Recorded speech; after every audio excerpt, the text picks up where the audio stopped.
What's up, guys? Welcome back to my channel. I hope you're having a lovely day today, and I hope it gets even better from watching this video. Today we're doing one of my favorite types of videos on my channel, and that is my micro habits video. So I'm going to share with you 10 little tiny tweaks you can make, little habits you can add that will really significantly improve your life. So it's like low effort, high results, which we always love to hear. Today we're covering it all, from little lifestyle tweaks, mindset habits, appearance, all of it. So I'm really excited. If you're new to my channel, hi, I'm Nika, welcome. I make videos all about self-improvement, and I like to make them very action-based.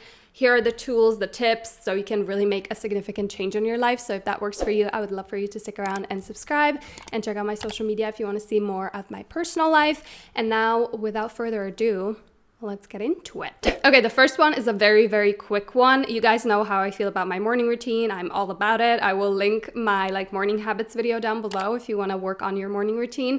But I recently added this one simple question that has really made such a big difference. The question is, what do you need from me today?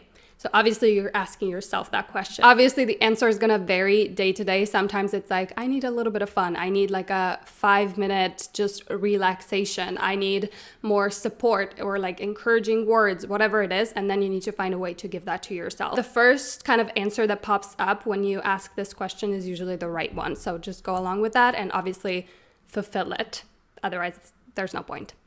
The next one is health related, and it's a very simple, easy thing you can change that really makes a difference in how you feel and your overall health. And for me, that's to actually consistently take my supplements. The one that I take religiously that I feel really makes a big difference is probiotics. This is my personal favorite. It's the Symbiotic Plus by Ritual. I have tried so many probiotics, and this is the one that's actually made a difference. The Symbiotic Plus is basically a 3-in-1 prebiotic, probiotic, and postbiotic that supports gut and digestive health. I definitely feel bloated less often since I started taking this daily because of its strains of probiotics. If you don't know, probiotics help support your immune health because 70% of your immune system is located in the gut, and different daily lifestyle disturbances like poor diet, stress, travel, or even certain medications can all throw your gut off kilter. So that's where supplements like Symbiotic Plus can help support. The delayed release capsule is designed to reach the colon, not the stomach, which is an ideal place for probiotics to survive and grow. I feel like this is a perfect micro habit because it's so easy to add these to your routine. You basically take one per day, and you can take them anytime with or without food. These are shelf stable, so you don't need to keep them in the fridge, and you can keep them with your multis so you never forget to take them. And they're also subscription based, so you never run out. Also, they have a really nice minty flavor, so it's so much more enjoyable to take them, and they also don't upset my stomach, which is very important to me. Thank you so much to Ritual for sponsoring this portion of the video. For 25% off your first order of Ritual, go to www.ritual.com/Nika25. As always, I'll have all of that down below. If you don't like Ritual within the first 30 days, your first order is on them, so that's also really cool. The next one has a lot to do with detachment, and this has honestly come with age. I was not good at this. I'm pretty impulsive, emotionally, and when I get an idea, I need to run with it. When I'm angry, I need to say it. I'm just that way, and I've always been. And it has honestly led to some mistakes, especially in relationships, friendships, when I've felt really mad. And then I've said certain things that I've regretted, you know the drill, or I've sent that essay that I was so embarrassed about later. So the micro habit is basically to pause, take a breather before you respond or before you act. So for example, if someone in your life makes you really mad, they do something, whatever it might be, instead of unleashing your anger onto them straight away and saying things that you might regret later, or you might find embarrassing, or you might even ruin a friendship or a relationship, what you're gonna do is you're gonna pause, you're gonna take a breather, maybe go out for a walk, journal, get those emotions out. Or I honestly prefer to sleep on it and then decide the next day when my mind is more clear and I've kind of thought about it a lot. It's honestly changed so much for me, because honestly, a lot of the time when you're very emotional, you usually overreact, especially if it's out of anger, and then you regret your actions or what you said and you feel sorry, and it's just a whole mess, and I just prefer to avoid it. And also with smaller things, if someone in your life asks you for something, or they ask you if you want to go somewhere and you're not really sure, I used to just say yes straight away because I was such a people pleaser and I wanted everyone else to be happy, and then I was resentful because I didn't actually want to do the things I signed up for. So now if I'm not sure, I just tell them, hey, I'm gonna think about it, I'll get back to you, or I need to check my schedule, I'll let you know as soon as possible. So just practice some detachment, take a breather, pause before you react or respond. It's honestly changed my life. And it's like pretty simple. I mean, you need to have some self-control, but once you get used to it and you kind of see the benefits, it's really worth it. This next one is very, very simple. It might sound a little bit silly, but it's very recent to me and it's honestly made such a big difference in my life. So basically, I like to walk a lot. If I can walk somewhere, I will do it. Like, it's just such a good way to get a bit of exercise in, get some fresh air, clear my mind. It kind of feels like a meditation. But I noticed that I would always have my headphones in and like blast music or a podcast, like just something in my mind all the time. And it really didn't give me the same effects. Like, it didn't give me that meditation, I'm relaxing experience. I wasn't very present. And also, I feel like we bombard ourselves with so much information that I don't think is natural for our brains to handle. Like, just think of the amount of information you get by being on TikTok for 15 minutes. And I just sometimes feel so overwhelming. And we don't really get a lot of like peace, a lot of time to be bored and just like exist without bombarding ourselves with something to do or listen to. So it's honestly been really, really good for me. I walk every single day, so it's just like, it honestly feels like a meditation. So highly recommend trying it out. First of all, adding some movement to your day, but also trying to do it without headphones and just paying attention to your surroundings and treating it as like a little walking meditation. Also, obviously, it's not great for your hearing to have headphones in all the time. If they're Bluetooth, it's also apparently not very healthy. So there's a lot of benefits and it's so simple and it feels really good. It's way more relaxing and peaceful. The next one I recently rediscovered and seen the massive benefits of. I used to do this all the time and it's morning stretching.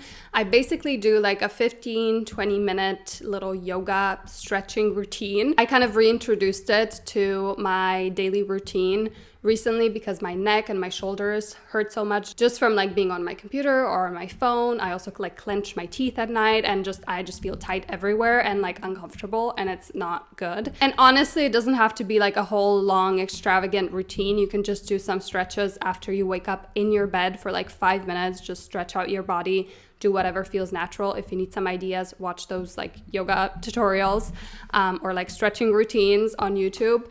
And it has made such a big difference in just how I feel in my body. And also, it's obviously nice for your mind also to have some time where you just take note of how your body is feeling and be present. So it's really, really good. The next one is a little bit cheesy, but also very cute and very worth it.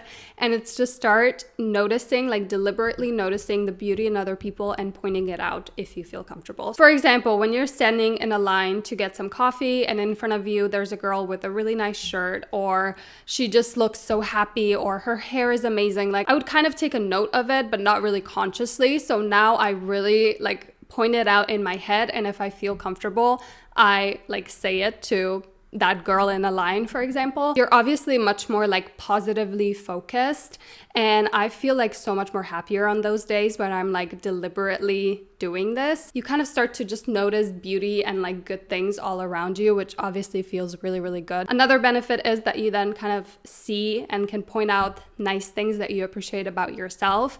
And you can make someone's day if you point it out. You can even make a new friend if you like bond with a girl because you like her boots or something. Like, it's just amazing, and it's such a simple thing. And I feel like if all of us just did that like once a week, the world would be so much better. The next one is kind of like an appearance one, and it's to have that one non-negotiable about your own appearance. So for me, for example, it's my hair. Like, when my hair looks nice, I feel amazing. Like today, I feel great about myself.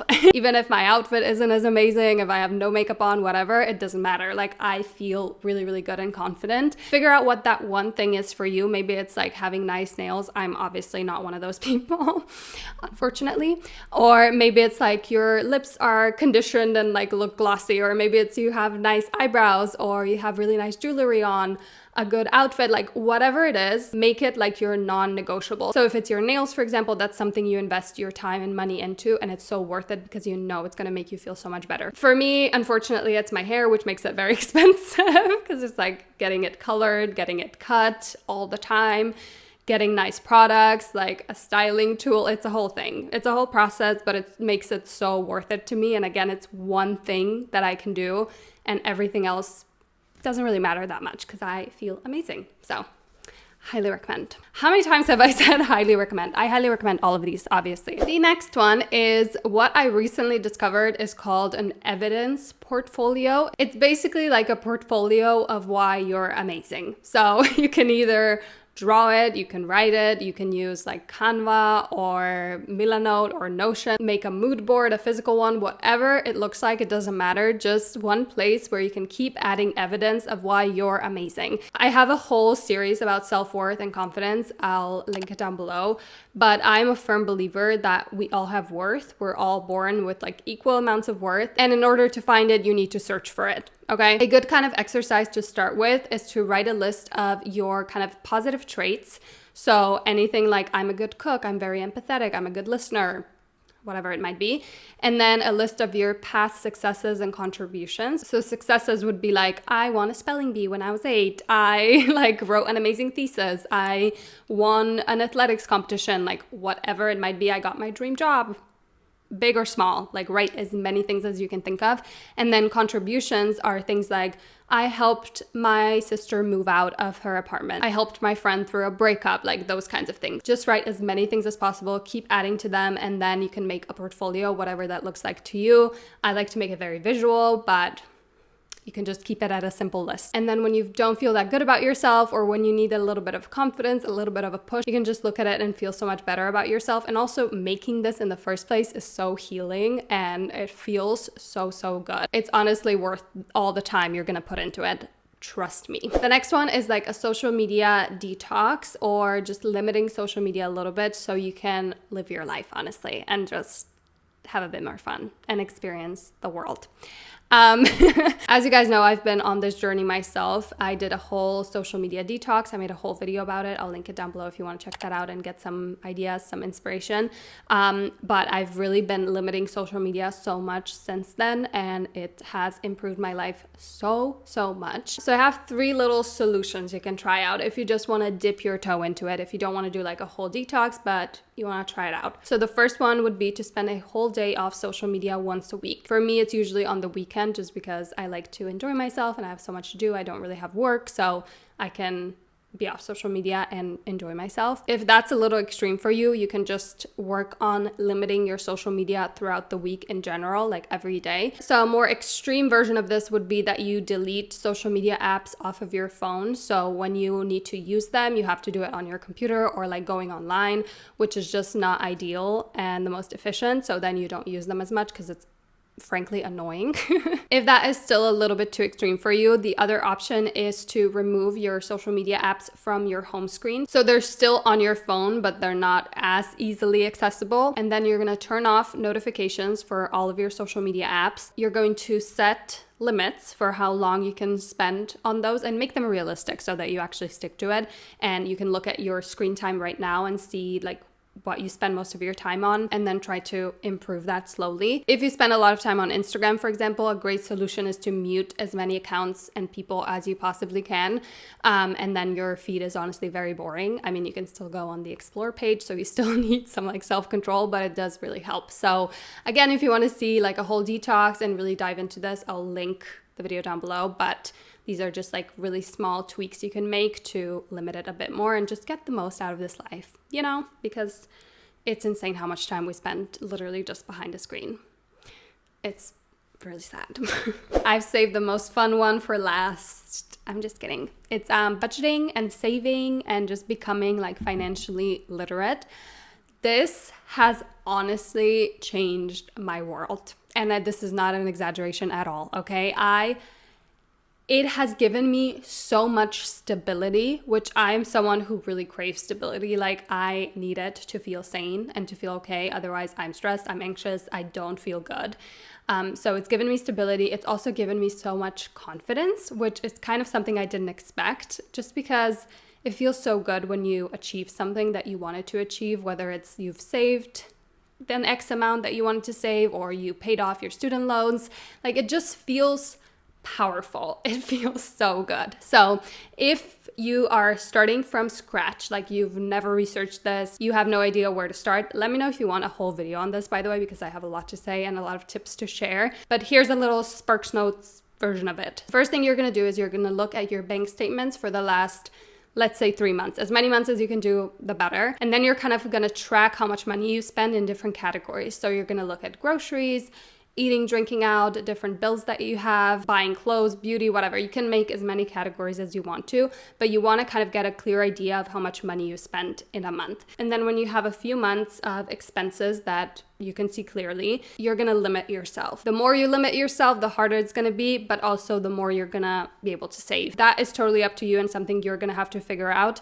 But make sure it's like realistic, but you're still challenging yourself a little bit. Like you need to find that balance. And then you're basically just gonna start tracking your spending every single month and try to stay within that limit that you set for yourself. So then the rest of the money you earn is going to be saved, obviously. So then you can save that money, you can invest it, you can pay off your loans, whatever it might be. I didn't have any loans, so what I decided to do is to create an emergency fund. So that's basically the amount of money I want to save for emergencies. So I decided to save the amount that I would need for 6 months of my life, just so I felt really secure if something happens to my career, if you lose your job, whatever it might be, you know that you can comfortably live for 6 months. You can obviously do less, you can do 3 months, whatever works for you, but that is how I started. But let me know if you want a whole video about this. It will be very much like a beginner's guide because I'm also not an expert at finances. I'm really just learning as I go, but let me know if you want to see that. Alrighty guys, that is all for this video. I really hope you enjoyed it and found it helpful. Let me know what videos you want to see in the future. I'm honestly kind of blanking on ideas recently, so any kind of topics you want me to cover,